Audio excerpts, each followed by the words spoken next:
Keep your hands where I can see them. Officer Derek Walsh's voice cut across the quiet park with the kind of authority that made nearby conversations fade without anyone understanding why. Marcus Reed and Daniel Brooks sat side by side on a weathered wooden bench beneath a row of oak trees, two black men in plain clothes with paper coffee cups resting near their shoes. Neither moved. 30 feet away, a mother pushed a stroller along the paved path. A man in running clothes slowed for half a second, glanced toward the badge, then kept going. Walsh stood 6 feet from the bench, one hand holding his service weapon at a lowered but ready angle, his jaw tight, his eyes moving between the two men as if still searching for the danger he had already decided existed. "Officer," Marcus said quietly, "you are making a serious mistake." Walsh's gaze sharpened. "I did not ask for your opinion." Daniel kept both hands visible on his knees. His expression stayed controlled, almost unnervingly calm. He looked once at Walsh's chest and noticed the small red indicator on the body camera. Recording. Good. Walsh had approached them less than 2 minutes earlier after driving slowly past the park entrance. He had asked what they were doing there. Marcus had answered that they were sitting. Walsh had asked where they lived. Daniel had asked why that mattered. That was when the questions changed. Were they waiting for somebody? Did they have identification? Why had Walsh seen them looking toward the parking lot across the street? Each ordinary detail became suspicious the moment he said it aloud. Now the afternoon breeze moved through the leaves above them, while the officer treated stillness itself like evidence. "Stand up," Walsh ordered. Slowly. Marcus did not move yet. "Can you tell us why we are being detained?" Walsh's mouth tightened. "I am investigating suspicious behavior." "What behavior?" Daniel asked. "You two have been watching that parking area for a while." Marcus exchanged the smallest glance with Daniel. It lasted less than a second, but Walsh caught it. "Do not look at him," Walsh snapped. Daniel returned his eyes forward. "We are sitting on a public bench." Walsh stepped closer. "And now you are arguing." Marcus felt his phone vibrate once inside his jacket pocket. Right on time. He did not reach for it. Across the street, beyond the trees and a line of parked cars, a dark sedan remained exactly where it had been for the last 40 minutes. Daniel noticed it without turning his head. Their coffee had gone cold. That had been intentional too. Walsh knew none of that. He saw two black men on a bench, two calm answers he interpreted as resistance, and two pairs of hands he wanted to control. "Identification," he said. "Both of you." Marcus kept his voice level. "My identification is inside my jacket." Walsh raised the weapon slightly. "Then do not touch it until I tell you." A silence settled between them. Marcus looked directly at him now, not angry, not afraid, just precise. "Before I reach for anything, Officer Walsh, I need you to listen carefully." Hearing his own name made Walsh pause. "How do you know my name?" Marcus did not answer that question. Daniel's eyes flicked once toward the body camera again. Still recording. Marcus slowly opened his empty hands where Walsh could see them. "Because the next 30 seconds matter more than you think." Walsh stared at him, convinced he still controlled the encounter. Marcus knew something Walsh did not. The bench was not random. The parked sedan was not random. The vibrating phone was not random. And the two men sitting quietly in front of him had not come to that park by accident. Walsh did not lower the weapon. Instead, he narrowed his eyes at Marcus as though knowing an officer's name was another reason for suspicion. "I asked you a question." Marcus kept his hands open and still. "Your name is on your uniform." Walsh glanced down for half a second, almost embarrassed that the explanation was so ordinary. Daniel said nothing. He knew silence could protect more than pride. Across the street, the dark sedan remained parked between a delivery van and a silver sport utility vehicle, its windshield reflecting the afternoon sky. Inside that sedan, no one moved visibly. That was exactly how it needed to stay. Walsh shifted his stance. "Both of you stand up." Slowly. Marcus rose first, careful and deliberate, then Daniel followed. Neither reached toward a pocket. Neither raised his voice. Walsh watched every movement, as if waiting for one of them to justify the suspicion he had already built. "You live around here?" he asked. Marcus looked at him. "Is that relevant to why you stopped us?" "It is relevant because I am asking." Daniel's jaw tightened, but his voice remained even. "That is not the same thing." Walsh turned toward him. "You have a problem with answering basic questions?" "No," Daniel said. "I have a problem with being treated like sitting in a public park requires an explanation." The words landed harder than shouting would have. A woman walking a small dog slowed near the path and looked toward them. Walsh noticed her watching and straightened slightly. There have been complaints in this area, he said. Marcus asked, about us? Walsh hesitated. About suspicious activity. What kind?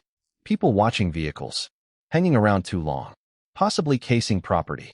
Marcus glanced at the bench, then at the open park around them. And you decided that described us. Walsh's expression hardened. I decided to investigate. Marcus's phone vibrated again inside his jacket. Once. Then stopped. Daniel heard it. So did Walsh. His attention snapped toward Marcus's chest. What was that? My phone. Who is calling you? I do not know. Walsh stepped closer. Take it out. Marcus did not move. You just told me not to reach inside my jacket. For the first time, Walsh seemed caught between two commands of his own making. Then use your left hand. Slowly. Marcus looked directly at him. Officer, I strongly recommend that you do not ask me to reach into that jacket while you are holding a firearm on me. Walsh's face flushed. Do not tell me how to do my job. Daniel looked again at the body camera. The red light remained on. Every word was being stored somewhere neither man could erase in the moment. Marcus could have ended the misunderstanding quickly. One movement. One wallet. One credential. But that would have created another problem, because their presence in the park was not casual. 20 minutes earlier, a man under federal surveillance had entered a restaurant across the street carrying a brown leather briefcase. Another subject was expected to arrive before 3 o'clock. Marcus and Daniel were positioned where they could observe the parking area without attracting attention. Their phones were set to vibrate when the surveillance team detected movement. The second vibration meant the target was close. Revealing themselves now could compromise weeks of work. Walsh knew none of it. He saw hesitation and called it guilt. You are making this difficult, he said. Marcus answered quietly. No, Officer Walsh. We are trying very hard to keep you from making it worse. Daniel turned his head just enough to see movement reflected in a storefront window across the street. A gray sedan had entered the parking lot. The person they had been waiting for had arrived. Walsh followed Daniel's eyes. What are you looking at? Daniel returned his gaze forward. Nothing you need to worry about. Walsh's hand tightened slightly around the grip. That is not your decision. Marcus took a slow breath. Their operation was unfolding 50 yards away, and the man standing in front of them was becoming the most unpredictable variable in it. Then Walsh reached toward his shoulder radio. Dispatch, start another unit to my location. Marcus closed his eyes for the briefest moment. The secret they had spent weeks protecting was running out of time. The radio call changed the rhythm of the park. Not loudly, not dramatically, just enough. Daniel heard the faint response from dispatch through Walsh's shoulder speaker, and Marcus watched the officer's posture grow more certain now that another unit was on the way. Across the street, the gray sedan rolled into the parking lot and stopped 3 spaces from the restaurant entrance. A man in a navy jacket stepped out, carrying nothing, looking ordinary. Too ordinary. Daniel knew him from photographs. Marcus knew his schedule. Neither man could react. Walsh noticed their stillness and mistook discipline for fear. Now we are going to do this my way, he said. Marcus kept his eyes on him. We have been doing it your way since you walked over here. Walsh ignored the comment. Wallets.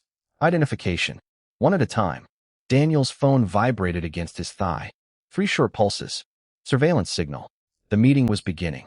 He did not move. Walsh heard the vibration again. Whose phone is that? Mine, Daniel said. Take it out. Daniel looked at Marcus for less than a second. Walsh caught it immediately. I said stop looking at each other. Daniel returned his eyes forward. Officer, you are giving conflicting instructions while holding us at gunpoint. Walsh's face tightened. Do not exaggerate. His weapon remained angled toward the ground several feet in front of them, but nobody watching from the walking path could mistake what was happening. The woman with the small dog had stopped completely now. A middle-aged man near a drinking fountain had taken out his phone. Walsh noticed him and raised his voice. Keep moving, sir. The man did not argue, but he did not put the phone away either. Marcus saw that. So did Daniel. Another record. Another pair of eyes. Why are you so interested in that parking lot?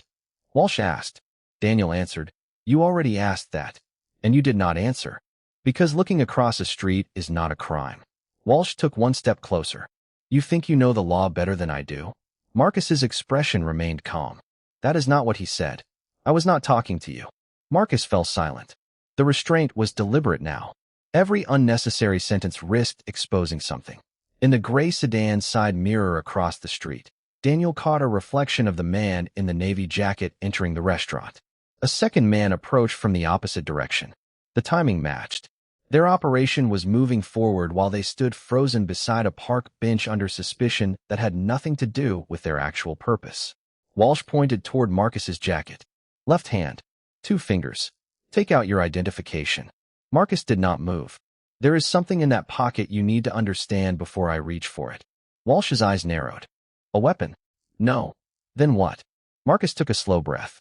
Something that will answer your questions. Walsh gave a short, humorless laugh. Then take it out. Daniel spoke carefully. Officer Walsh, I suggest you call your supervisor before you do that. Walsh turned toward him. You do not get to tell me who to call. I am trying to save you from a mistake. That sentence changed the air. Walsh stared at Daniel, then at Marcus. For the first time, uncertainty appeared behind the confidence. It lasted only a second. Then pride covered it. Both of you think you are smarter than me. Marcus shook his head once. This is not about being smarter. A patrol cruiser turned onto the street bordering the park. Walsh heard it before he saw it and seemed relieved. Daniel was not. Another officer meant more radios, more eyes, more chance that someone would walk across the street and disrupt the federal surveillance without knowing it. Marcus's phone vibrated again. One long pulse. Urgent.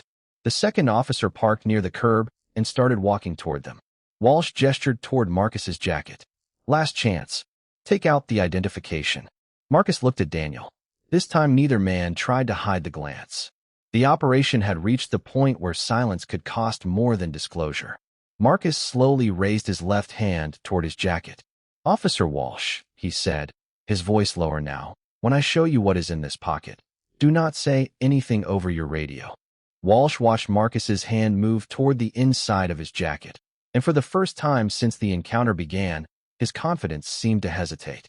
The second patrol officer was still approaching from the curb, unaware of the warning Marcus had just given.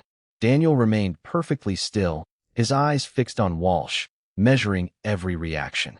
Slow, Walsh said. Marcus nodded once. That is exactly what I am doing. His fingers reached the inner pocket and stopped.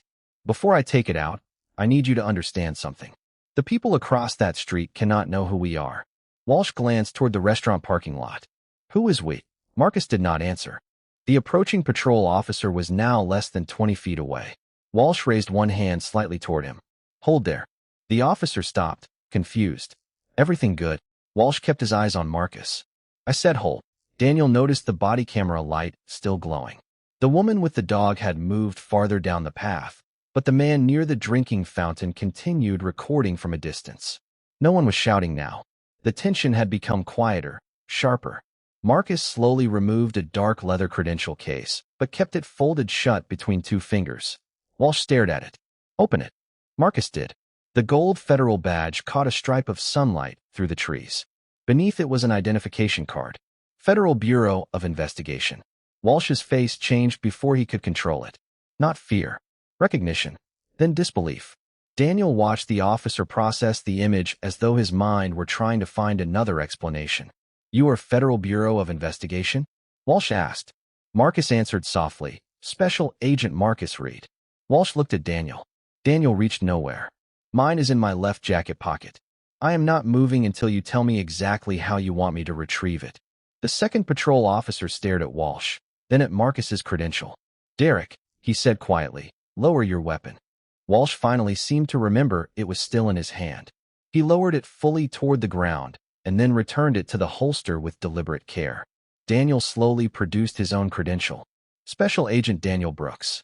Walsh looked from one identification card to the other. Why did you not say that from the beginning? Marcus closed his credential case. Because we are working. Working what? Something you do not have clearance to discuss in a public park. Walsh's face tightened again, but the authority in his voice had weakened. You expect me to believe 2 federal agents are sitting on a park bench pretending to be civilians? Daniel answered. We were not pretending to be civilians. We are civilians when we are not exercising federal authority. Walsh looked toward the parking lot again. That movement was enough to make Marcus step slightly into his line of sight. Do not look over there. Walsh froze. Marcus's tone remained respectful, but there was no uncertainty in it now. You need to act like nothing just happened. The second officer looked confused. Why? Daniel said. Because the people we are watching may be watching us too. Walsh glanced at the body camera on his chest. He seemed suddenly aware of every word he had spoken since walking toward the bench. Turn that off, he asked. Marcus shook his head. No, leave it running. Walsh looked surprised. Marcus continued. Your camera protects the record. Right now, the record matters. Daniel's phone vibrated twice. He checked Marcus's face, not the screen. Marcus knew the signal. Their surveillance team had noticed the interruption. Somewhere across the street, the meeting inside the restaurant had begun, and their window was narrowing. Marcus looked at Walsh. You called another unit. Did you mention 2 suspicious black males over the radio? Walsh hesitated. The answer was already there. Daniel exhaled slowly. That transmission may have been heard by more people than you realize. Walsh's defensiveness returned. I responded to what I saw. Marcus studied him. You saw 2 men sitting on a bench. Silence followed. The second patrol officer looked away. Walsh opened his mouth, then closed it. Daniel glanced toward the street without turning his head.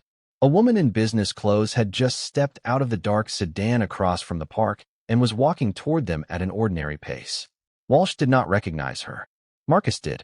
Special Agent Laura Mitchell had decided the operation could no longer remain completely invisible. Laura Mitchell crossed the street without hurrying, carrying herself like someone who had already seen enough. Marcus noticed her first. Daniel noticed the slight change in Marcus's expression and understood immediately. Walsh followed their eyes and turned just enough to see her approaching from the edge of the park. She wore plain business clothes, no visible badge, nothing that announced authority. That was deliberate. Who is that? Walsh asked. Marcus answered. Someone you should listen to. Laura stopped several feet away and looked first at Marcus, then Daniel, then Walsh. Her eyes settled briefly on the body camera. Still recording. Special Agent Mitchell, Marcus said. That was all he needed to say. Laura gave the smallest nod. Walsh's posture changed again. You are with them? I supervise them. Her voice was calm, almost quiet. And right now, I need everyone here to avoid drawing attention across the street. The second patrol officer glanced toward the restaurant, then caught himself before looking too long. Laura noticed. Please do not watch the building. He nodded. Walsh looked irritated by how quickly the center of authority had shifted away from him.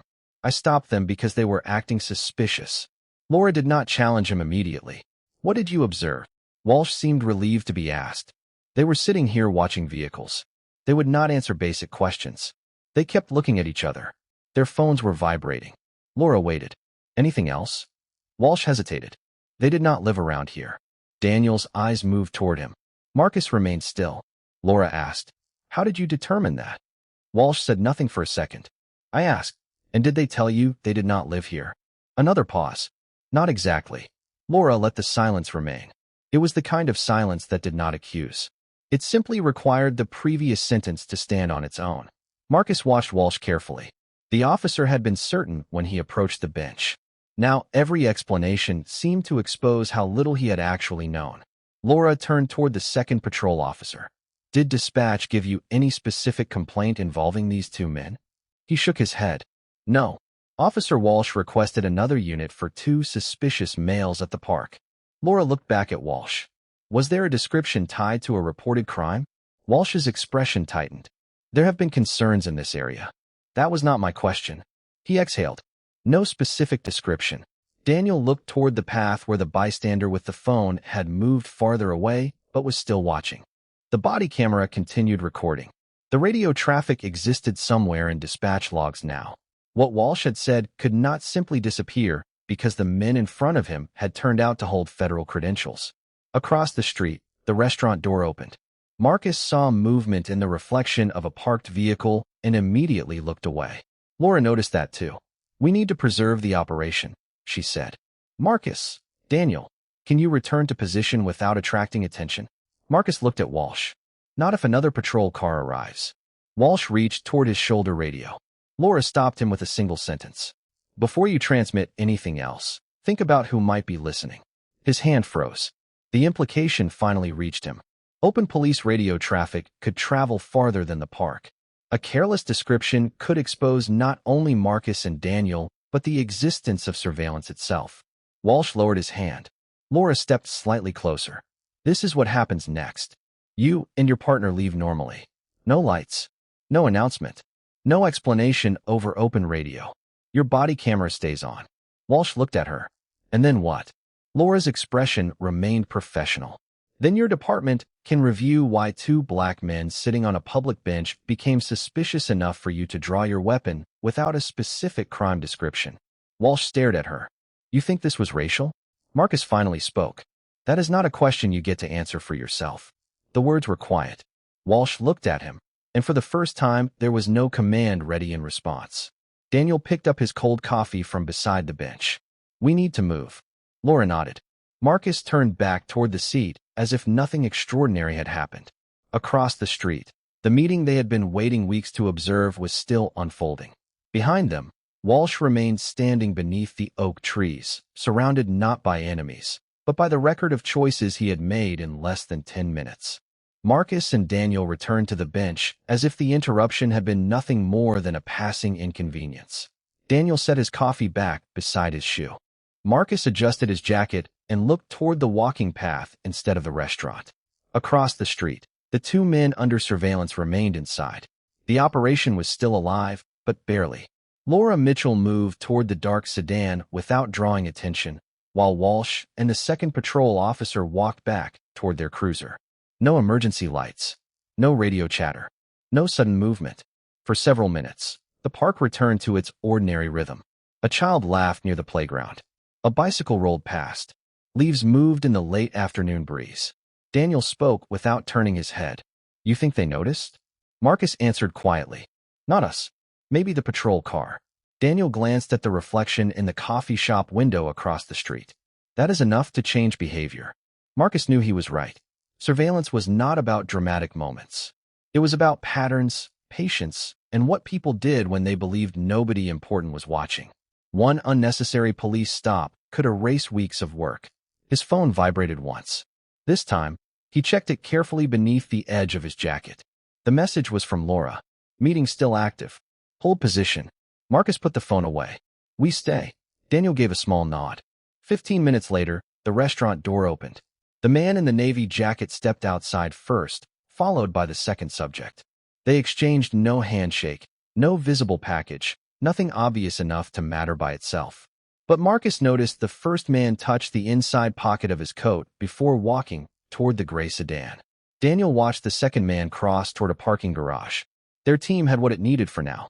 No confrontation, no exposure, just movement, timing, and documentation. When the gray sedan pulled away, Marcus finally allowed himself a slow breath. That was close. Daniel looked toward the street where Walsh had disappeared. Closer than it should have been. Later that afternoon, Marcus and Daniel met Laura in a secure federal office several miles from the park. The room was plain, windowless, and quiet. A digital map of the surveillance area filled one screen. Laura closed the door. The operation continues, she said. The subjects did not appear to identify either of you. Daniel leaned back slightly. And Walsh. Laura placed a thin folder on the table. His department has already been notified that there will be a review. Marcus looked at her. Internal only? Not necessarily. First we preserve what happened. She opened the folder. Dispatch audio. Body camera footage. The second officer's report. The bystander video had already been located through a public tip submission. Marcus stared at the list. He created more evidence in 10 minutes than most people realize. Laura nodded. That is why nobody needs to exaggerate anything. We let the record speak. Daniel folded his arms. Did he give any reason beyond suspicious behavior? His initial report says he observed two men watching vehicles and refusing to answer questions. Marcus said, that is not what happened. Laura looked at him. Then your statement will say exactly what happened. Nothing more. Marcus nodded. Precision mattered. Especially now. Laura continued. There is another detail. She turned the page. Walsh has prior complaints involving stops of black men in public areas.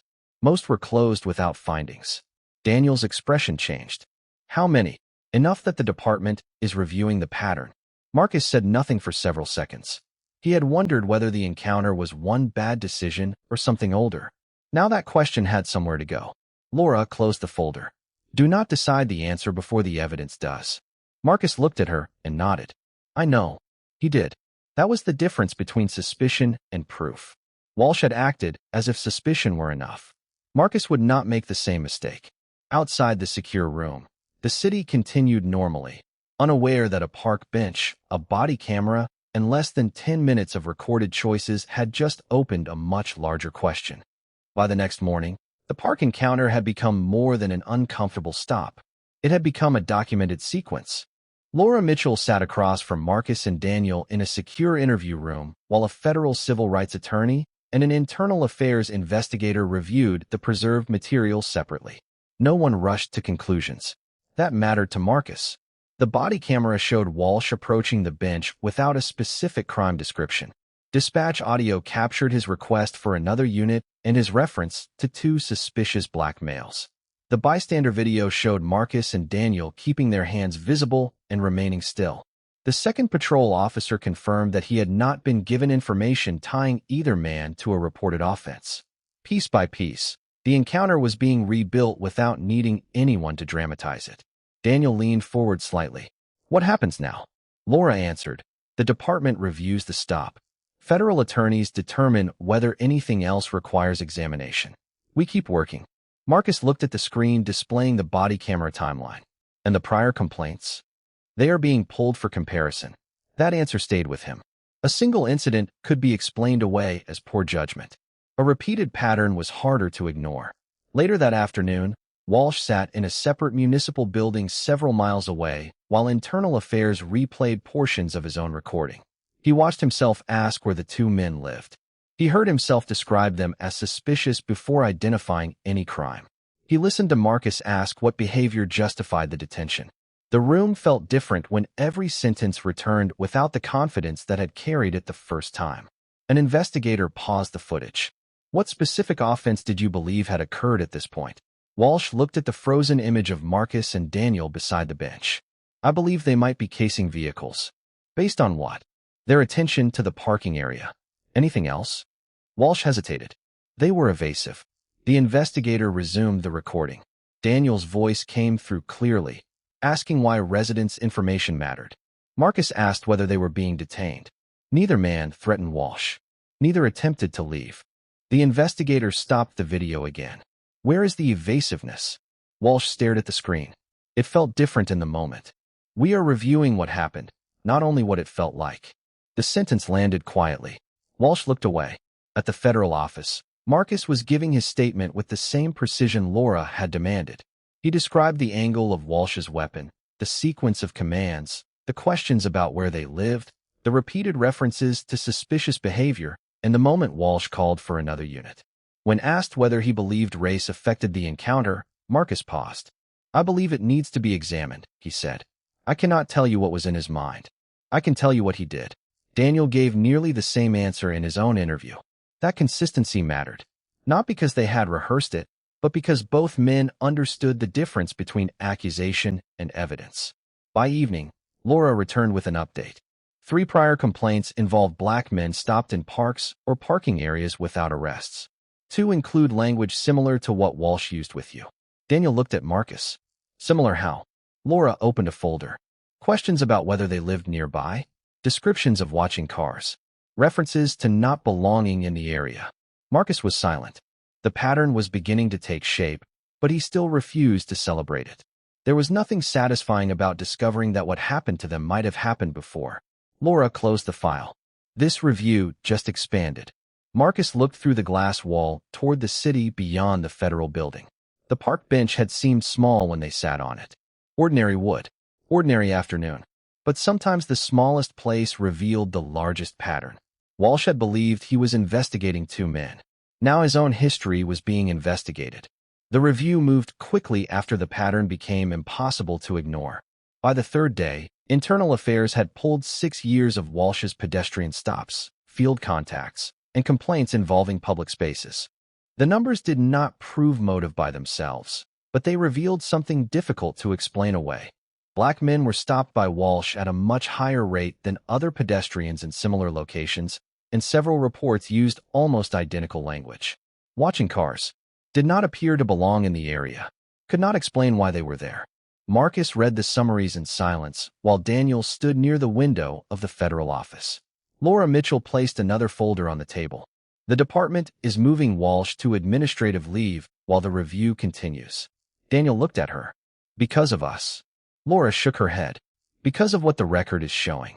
Marcus appreciated that answer. This was bigger than one afternoon, and it needed to be treated that way.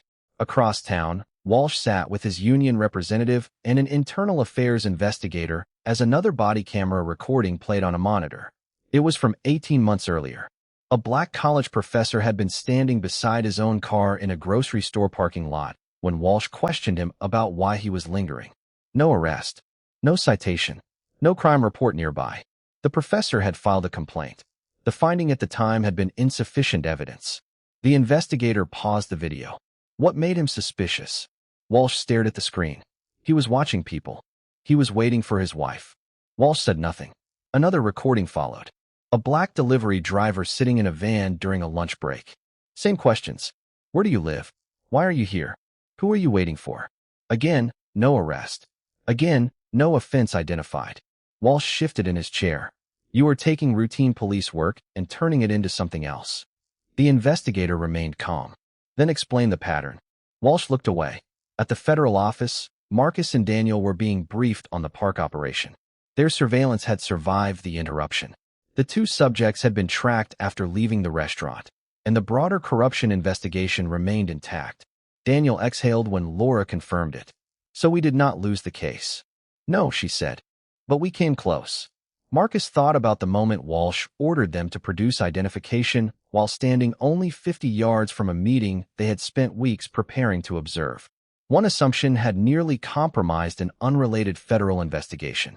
That fact gave the department another reason to examine the encounter carefully, but Marcus refused to let the undercover operation become a shield against the larger issue. Even if we had been nobody, he said, the stop still has to stand on its own. Laura looked at him. Exactly, Daniel nodded. The credentials changed what Walsh knew about us. They did not change what he knew before he stopped us. That distinction became central to the review. Walsh had not known they were federal agents when he approached. He had known only what he could see. Two black men sitting on a public bench, looking toward a parking lot. By the end of the week, the department announced that an outside civil rights review would examine Walsh's stop history and the adequacy of previous complaint investigations.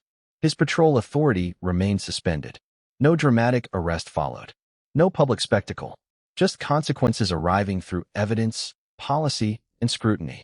Marcus heard about the announcement while sitting at the same federal desk where he had written his statement. Daniel leaned against the doorway. You feel better? Marcus thought for a moment. No. Daniel raised an eyebrow. Marcus continued. I feel like people are finally asking the right question. Which is? Marcus looked at the preserved image from Walsh's body camera on the screen. Two men on a bench. Hands visible. No crime happening. What did he actually see before he decided we were dangerous? Daniel was quiet. Outside, evening settled over the city. The investigation had started with Walsh demanding answers from two strangers. Now every answer he had avoided was waiting for him in his own reports. 6 weeks later, Marcus Reed and Daniel Brooks returned to the park under a completely different sky. The oak trees were beginning to turn, the air was cooler, and the same bench sat beneath them as if nothing important had ever happened there. Children crossed the playground. A maintenance worker emptied a trash can. Cars moved through the intersection beyond the walking path. Ordinary life had reclaimed the place.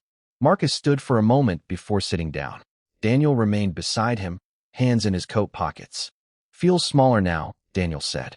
Marcus looked across the street toward the restaurant where the surveillance operation had nearly been compromised. It probably always was. Their federal case had continued. The meeting they observed that afternoon led investigators to additional financial records and cooperating witnesses. No single moment solved it. Patient work did. Documentation did. The same was true of Derek Walsh. The outside civil rights review had finished its first phase and found enough evidence of repeated unjustified pedestrian stops to recommend formal disciplinary proceedings, retraining requirements for the department, and independent review of several previously closed complaints. Walsh remained off patrol pending the outcome. His body camera footage from the park had become one piece of a much larger record. Marcus had read the findings carefully. He had expected satisfaction. What he felt instead was something quieter. Relief, perhaps, but not victory. Daniel sat beside him. You read the report? Every page. And Marcus watched a black father walk past with a young boy holding his hand. I kept thinking about the people before us. Daniel nodded. The professor in the parking lot. The delivery driver in the van. The men whose complaints had once ended with insufficient evidence. Their encounters had not disappeared. They had been waiting for someone to look at them together. Marcus leaned back against the bench. If we had shown our credentials in the first 30 seconds, none of this might have happened. Daniel looked at him. You think that would have been better? Marcus considered the question. For the operation, maybe. For us, definitely. He paused. But then nobody would have seen what he does when he thinks the person in front of him has no power. The words stayed between them. That was the part Marcus had not been able to forget. Walsh's behavior changed the instant federal credentials appeared, but the truth of the encounter existed before that moment. The badge in Marcus's pocket had not created his rights. Daniel's title had not made the stop questionable. Those things had only forced Walsh to recognize authority he had failed to recognize in two ordinary black men sitting quietly in public. A few days later, the department released new policy changes. Officers would receive additional training on consensual encounters, reasonable suspicion, bias awareness, and documentation of pedestrian stops. Supervisors would review repeated contacts showing unusual demographic patterns. Complaints previously dismissed in isolation could now be compared for recurring behavior. None of it guaranteed perfection. Marcus knew better than that. But systems changed when evidence became too consistent to ignore. As they prepared to leave the park, Daniel picked up 2 fresh coffees from a nearby vendor and handed one to Marcus. At least these are still hot. Marcus smiled for the first time that morning. They began walking toward an unmarked federal vehicle parked a block away. Neither looked back at the bench. They did not need to. The place had already said everything it could. Walsh had approached 2 black men believing his badge gave weight to an assumption. He never imagined they were federal agents. In the end, that was not the lesson that mattered most. The real lesson was that they should never have needed federal credentials to be treated like citizens.